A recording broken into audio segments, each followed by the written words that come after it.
যে দেখুন, আমি একটা কথা প্রথমেই বলেছি, গণভোটের জায়গায় আমাদের কোনো নিরপেক্ষ জায়গা নেই।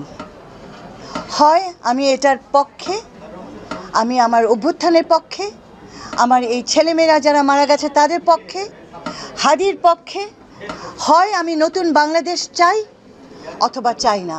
আমার দেশে কিছু মানুষ আছে হয়তো যারা বিগত রেজিমের উপকারভোগী, তারা হয়তো পরিবর্তনটা চায় না।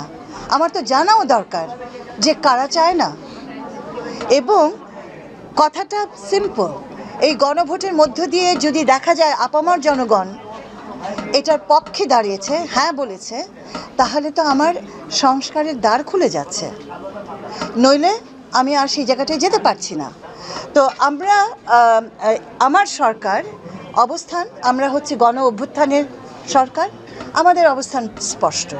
আমরা হ্যাঁ পক্ষেই বলছি, আমরা চাইছি মানুষ এটা বুঝুক, তার কল্যাণে এই গণভোট তারা যেন বুঝে শুনে হ্যাঁ কাছে আসে, এটাই হচ্ছে। এখন হ্যাঁ নার সুযোগ নেই যদি আমি পরিবর্তন চাই, হ্যাঁ নার সুযোগ নেই যদি আমি সংস্কার চাই, নার সুযোগ নেই যদি আমি স্বৈরাচারকে ফেরত না আনতে চাই, নার সুযোগ নেই যদি আমি গণতন্ত্রের পথে আবার ফিরে যেতে চাই।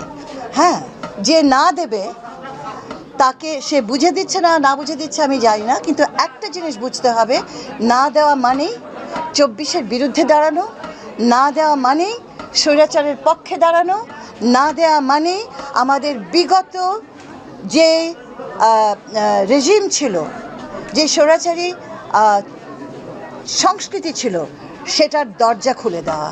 সেটা তো করা যাবে না। 1400 ছেলে মেয়ে মানুষ, জনগণ মৃত্যুর মধ্য দিয়ে 30,000 মানুষ স্বাভাবিক জীবন হরণ করে নাতে তো ফিরে যাওয়া যাবে না। কিন্তু তারপরেও আমাদের নাটা দিতে হবে। কেউ যদি সেভাবে না দিতেই চায়, তাকে দেওয়ার সুযোগ তো দিতেই হবে।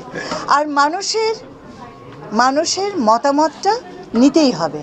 তো আমরা মনে করি এই দেশের মানুষ, আপামর জনগণ, যারা কষ্টের মধ্যে দিয়ে গেছে গত 16টা বছর, যারা গুম হয়েছে, যারা এক্সট্রা জুডিশিয়ারি কিলিংয়ে হয়েছে, যারা রাস্তায় যে মারা কি বলে বাচ্চাদের হারিয়েছে,